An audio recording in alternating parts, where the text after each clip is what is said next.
रविवारची सुट्टी म्हटली की मुलांच्या सोबतच आपल्याला सुद्धा काही ना काहीतरी चटपटीत खायचं असतं। त्याचीच इथे माझी तयारी चालू होती। कुकरमध्ये मी हिरवे मूग न भिजवता 2-3 वेळा स्वच्छ धुवून पाणी घालून शिजायला ठेवले। त्याच्यातच बटाटे सुद्धा ठेवले आणि हे 4-5 शिट्ट्या देऊन उकडून घेतले।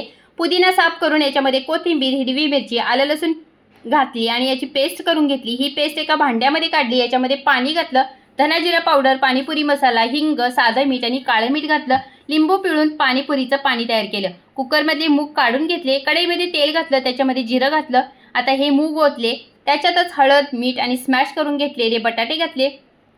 सगळ्यात शेवटी पाणीपुरी मसाला घालून हे सगळं चांगलं मिक्स करून घेतलं। मस्त इथे हिरव्या मुगाचा पाणीपुरीचा रगडा तयार झाला। तुम्ही हवं तर पांढऱ्या वाटाण्याचा सुद्धा रगडा बनवू शकता, पण कधी कधी त्याने ॲसिडिटी होते, म्हणून मी नेहमी घरी पाणीपुरी बनवली की हिरव्या मुगाचाच रगडा बनवते आणि मस्त आम्ही रविवारी पाणीपुरी एन्जॉय केली।